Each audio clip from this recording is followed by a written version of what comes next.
অবশেষে পুরো দেশবাসীর জন্য সুখবর চলে এসেছে। 16ই ডিসেম্বর উপলক্ষে কিন্তু বার্তা এসেছে যে বাংলাদেশের নির্বাচন খুবই দ্রুত হতে চলেছে। এদিকে মির্জা ফখরুল ইসলাম কি বলেছেন আপনারা শুনলে অবাক হয়ে যাবেন প্রিয় দর্শক। বিএনপির যে সমস্ত ভাই ব্রাদাররা আছেন আপনাদের জন্য গুড নিউজ হতে চলেছে। স্ক্রিনের পাশেই কিন্তু দেখতে পাচ্ছেন যে মির্জা ফখরুল ইসলাম তিনি বলেছেন বাংলাদেশে খুবই তাড়াতাড়ি জনগণের মনের ইচ্ছা পূরণ হতে চলেছে। তার মানে বাংলাদেশে সুষ্ঠু একটি নির্বাচন হবে, নির্বাচনে যে নির্বাচিত হবে সেই হবে সরকার।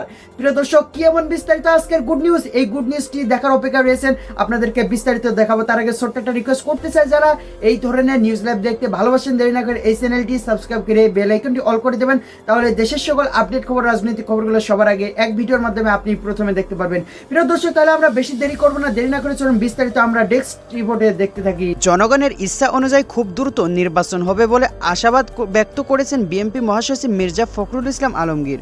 শনিবার 14 ডিসেম্বর সকালে মিরপুর শহীদ বুদ্ধিজীবী 1971 সালে শহীদ হওয়া বুদ্ধিজীবীদের প্রতি শ্রদ্ধা নিবেদন করতে যান মির্জা ফখরুল। শ্রদ্ধা নিবেদন শেষে তিনি সাংবাদিকদের সঙ্গে এ কথা বলেন। ফখরুল ইসলাম আলমগীর বলেন, আমরা সবসময় আশাবাদী, ইতিমধ্যে অন্তর্বর্তী সরকার প্রতিষ্ঠিত হয়েছে, আমরা সহযোগিতা করছি। আশা করি জনগণের ইচ্ছা অনুযায়ী খুব দ্রুত একটি নির্বাচনের ব্যবস্থা হবে। একটি অবাধ, সুষ্ঠু ও নিরপেক্ষ নির্বাচনের মধ্য দিয়ে জনগণের তাদের প্রতিনিধি নির্বাচনের সুযোগ পাবে। বিএনপির মহাসচিব বলেন, 5 আগস্ট ফ্যাসিস্ট শক্তিকে পরাজিত করে নতুন সুযোগ সৃষ্টি করেছে। এই সুযোগের সদ্য ব্যবহার করে আমরা বাংলাদেশকে সত্যিকার অর্থেই একটি গণতান্ত্রিক, আধুনিক ও বৈষম্যহীন রাষ্ট্র হিসেবে প্রতিষ্ঠিত করতে চাই। তিনি বলেন, আজ শহীদ বুদ্ধিজীবী দিবস। 1971 সালের এই দিনে বিজয়ের পূর্ব মুহূর্ত পাক হানাদার বাহিনী বাংলাদেশের প্রতিযোদ্ধা সাংবাদিক, বুদ্ধিজীবী, অধ্যাপক, বৈজ্ঞানিক এবং সুশীল সমাজের বিশিষ্ট ব্যক্তিদের তুলে নিয়ে গিয়ে হত্যা করে।